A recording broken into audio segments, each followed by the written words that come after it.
Welcome back to Dagryffyn Hobby. My name's Dave, and today I want to talk a little bit about budget railroading.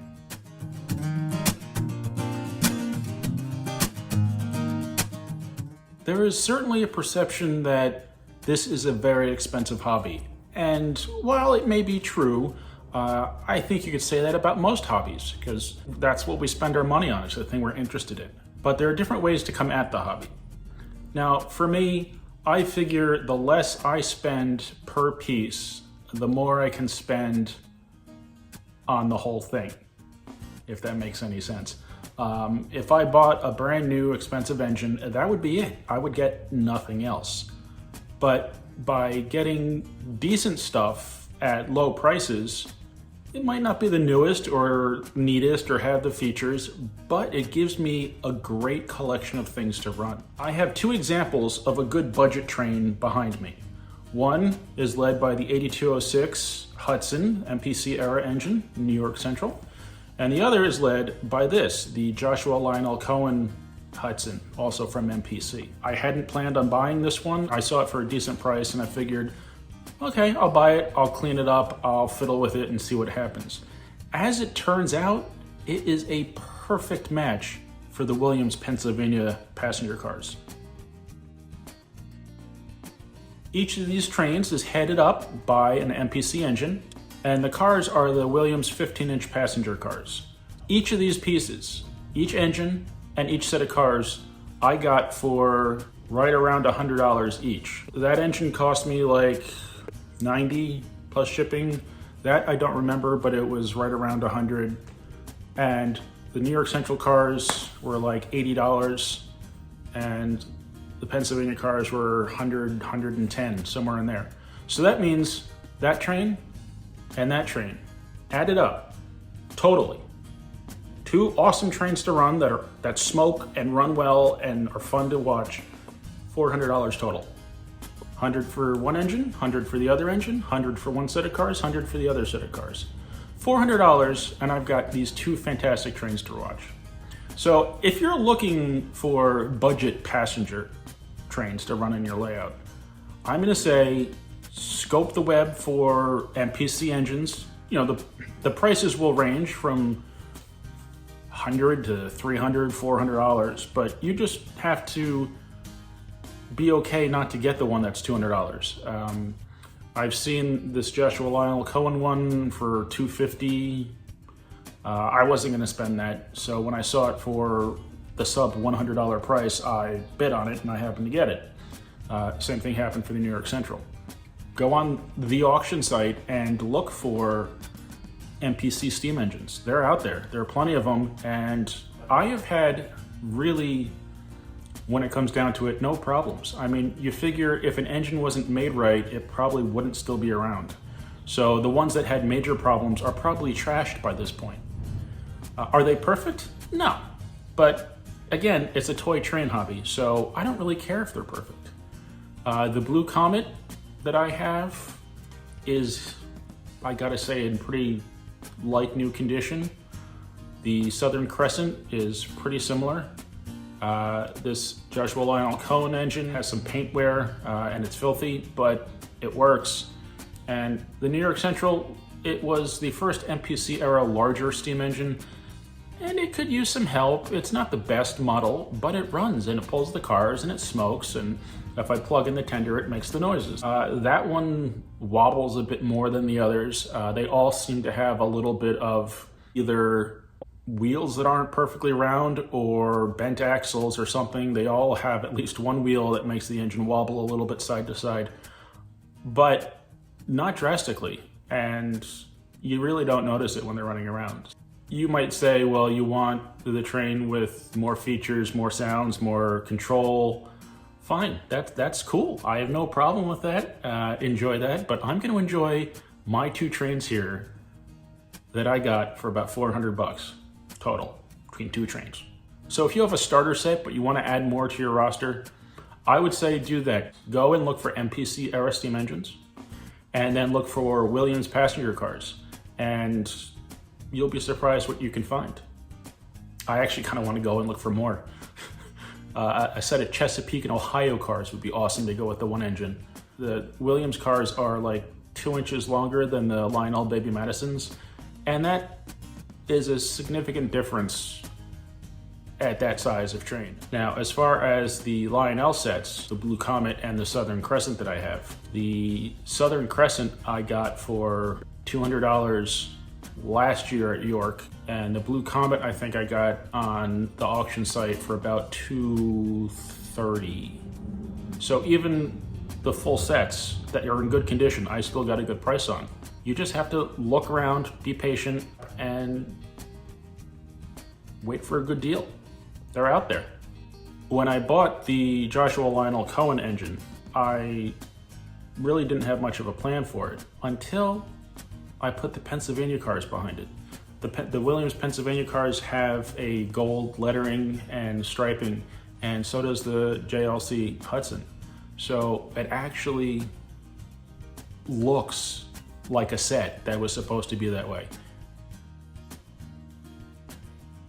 Looks as good as any of the MPC era passenger sets, I think. And if you want to make them longer, find another car somewhere, another 2 cars, put them in there. For the Southern Crescent, I found a K-Line Express Service boxcar that I just happened to stumble across, and that's an awesome addition for that set. And again, that was, I think, $10. So boxcars, $10. Sets of Williams passenger cars, $100. MPC era steam engines, $100. Kind of try to stick to that ballpark and you'll be surprised what you can add to your layout. So I don't know about you, but I'm sick of listening to me talk. So let's check out some trains.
I hope you enjoyed the video. Thank you very much for watching.